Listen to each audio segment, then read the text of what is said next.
गाउँ पञ्चायतको प्रधान पञ्चमा जेन्जी युवा पनि लोकतन्त्रतिर समर्पित भएको मान्छे विकास प्रेमी भएको हुनाले प्रधान पञ्चमा लडाउने भनेर हामीले अनौपचारिक सल्लाह दियौँ। प्रधान पञ्चमा निर्वाचित हुनुभयो अत्यधिक बहुमत। कति सालको कुरा होला यो?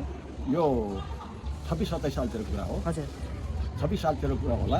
हजुर र प्रधान पञ्चमा निर्वाचित भएपछि नेपाली काङ्ग्रेस पार्टीकै तर्फबाट जनप्रतिनिधिको हैसियतले साधारण गाउँ पञ्चायतमा विकास निर्माणमा तल्लीन हुनुभयो र उहाँको कार्यकालमा त्यस अवस्थामा स्रोत साधन अनुसार पनि विकास निर्माण राम्रै काम गर्नुभएको हो। त्यही सिलसिलामा तत्कालीन पञ्चायत सरकारले मालपोत अभिवृद्धि गर्ने एजेन्डा लिएर आयो र त्यो एजेन्डा ल्याउँदाखेरि चितवन जिल्लाको प्रधान पञ्चमध्ये तत्कालीन पञ्चायत सरकारको मालपोत वृद्धि गर्ने कुरामा इन्क्वायरी गरेर बस्ने एकमात्र प्रधान पञ्च टेकप्रसाद गुरुङजी हुनुहुन्थ्यो र त्यो क्रममा तत्कालीन पञ्चायतले उहाँलाई डर धम्की दिएर एरेस्ट गरेर दुनियाँभरको चाहिँ तपाईँको टर्चर पनि दिएको हो।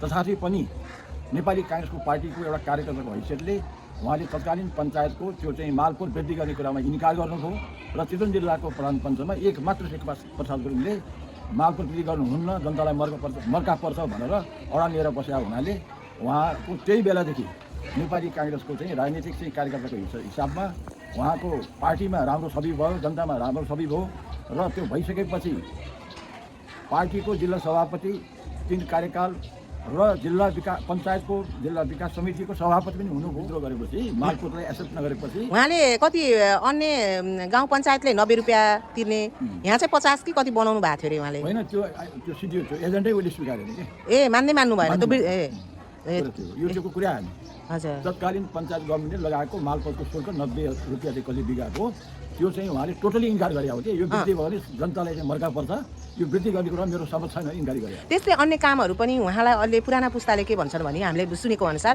उहाँ हरेक कुरामा अडान लिने, जनतालाई सुविधा सम्पन्न बनाउनको लागि कानुनमा हुने बखडाहरूको विरुद्धमा पनि उहाँले एकदम राम्रो नेतृत्व गर्नुहुन्थ्यो। उहाँ पार्टी सभापति हुँदा पनि भन्ने सुनिन्छ होइन। त्यो किसिमको दबाब उहाँले जिल्लामा प्रजातन्त्र आइसके पछाडि पनि हरेक गतिविधिमा उहाँ दिनुभएको व्यक्तित्व भनेर पनि सुन्नमा आएको छ। यस विषयमा थोरै प्रस्ताइदिनुहोस्। होइन, उहाँ चाहिँ के भने नेपाली लोकतन्त्रप्रति आस्था राख्ने बिपी कोइरालाले सञ्चालन गरेको नेपाली काङ्ग्रेस पार्टीको वफादार चाहिँ कार्यकर्ता सिपाही भएको हुनाले तत्कालीन पञ्चायती व्यवस्थामा चाहिँ हर पक्षमा उसले चाहिँ एउटा राजनीतिक देशको उसले होइन, विकासमा होस्, न्यायिक कुरामा होस्, तत्कालीन पञ्चायतले गरेको अन्यायको विषयमा जहिले पनि उहाँले चाहिँ के अरे इन्कार गरेर अडान लिएर बसेको व्यक्तिमध्येको एकजना उहाँ हुनुहुन्थ्यो।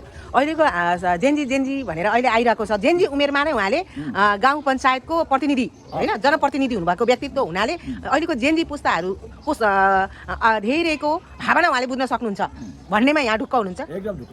पार्टीले पुरानो पुस्ताको मान्छे, जुझारु मान्छे, जेन्जी पुस्तादेखि काम गरेको मान्छे, युवाको मान्छे भएको हुनाले अहिले अवस्थामा यो 2022 साल फागुन 21 गते हुने आम निर्वाचनमा चाहिँ नेपाली काङ्ग्रेसको तर्फबाट जुझारु एउटा विकासप्रेमी समाजसेवी एउटा नेपाली काङ्ग्रेसको केन्द्रीय सदस्य भइसकेको मान्छेलाई अहिले चाहिँ संविधान सभाको निर्वाचनमा टिकट दिएको छ। त्यस कारणले मेरो व्यक्तिगत तर्फबाट म तोपमान सिंह गुरुङको तर्फबाट र नेपाली काङ्ग्रेसको तर्फबाट उहाँको विजयको अग्रिम शुभकामना दिन चाहन्छु र उहाँ विजय हुनुहुन्छ, विजय निश्चित छ। मात्रै मत गर्न चाहिँ के अरे काउन्ट गर्ने काम बाँकी भएको छ।